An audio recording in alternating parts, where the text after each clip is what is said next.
Okay, good day to everyone. So today we will have our second lesson in our 6. So we'll start with how will we solve or how will you solve 3.91 times 4? How to solve 3.91 times 4? So let's do this. So as you can see, we have 3.91 times 4. So your 3.91 is a decimal number and your 4 is a whole number, right?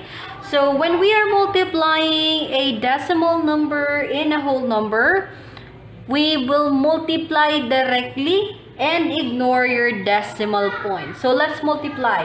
4 times 1, that is 4. 4 times 9, it's 36. So you need to carry 3.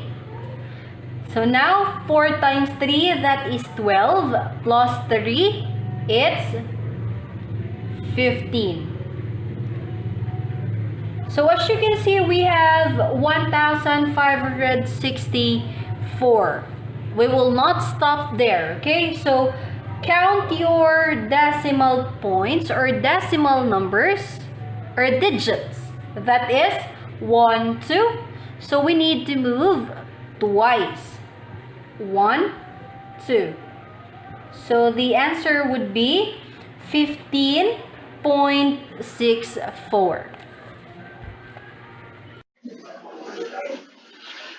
So today we will learn about multiplying decimals. We will multiplying decimals. So this would be our aim for today. We will learn about multiplying decimals and mixed decimal numbers using the column method. Again, our aim for today, we will learn about multiplying decimals and mixed decimal numbers using the column method. So let's do this. So this would be your activity. In letter A, we have 43.44 times 15.11.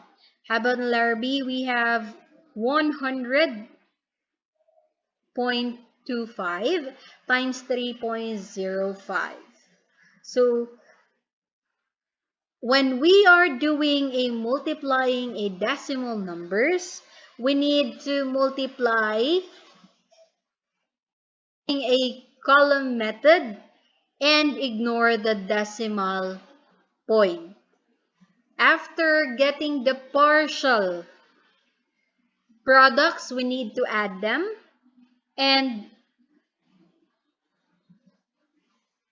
after getting the final answer, we need to count how many decimal digits we have, and that is the number of how many do we need to move, and to find out what would be our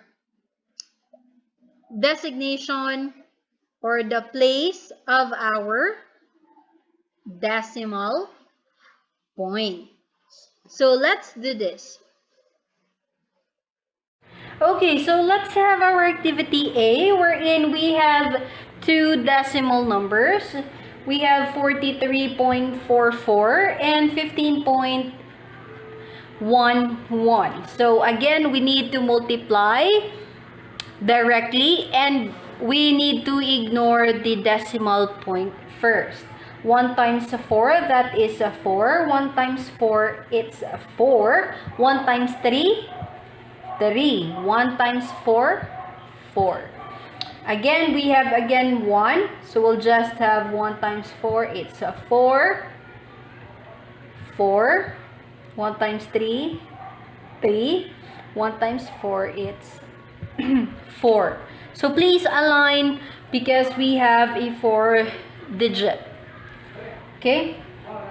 So now we are done with 0.11, so we'll have the 5 times 4, that is 20.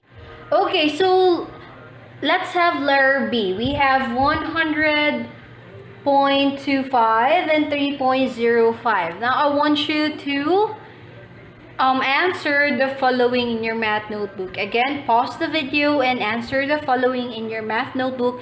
Then we will check your answer.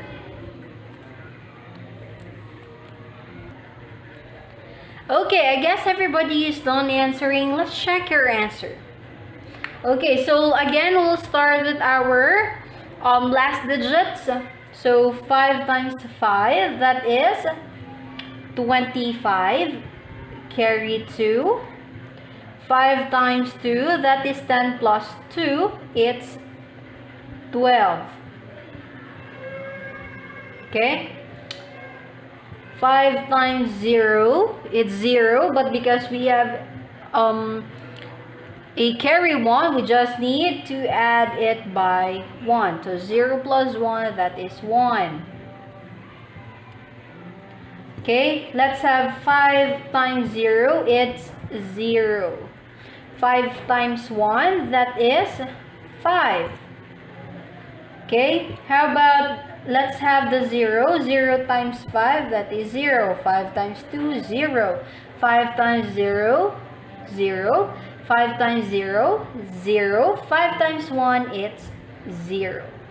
Now we are done with the 0. We'll move with our 3, which is our ones. 3 times 5, that is 15. Carry 1. 3 times 2, that is 6 plus 1, it's 7. 3 times 0, 0. 3 times 0, it's still 0. And 3 times 1, it's 3. So we need to add them and able for us to get our final answer. Okay, 5, bring down. 2 plus 0, that is 2. 1 plus 0 plus 5, that is 6. 0 plus 0 plus 7, that is 7. 5 plus 0 plus 0, that is 5. 0 plus 0 is 0. And copy your 3. Now, you need to count how many decimal digits we have. 1, 2, 3, 4. So again, we need to move 1, 2, 3, 4. So the final answer would be 305.7625.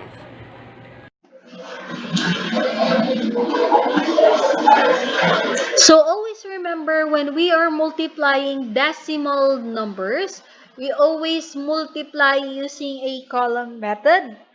Then we will count how many decimal digits we have, and that is the number of how many moves we need to do in able for us to find out what would be the place of your decimal point. Now that you know how to do the activity in your own, I want you to open your classwork, your workbook in page 31, and answer the following. Sit work number 3. It should be seat work number 2. Multiplying decimals in page 31.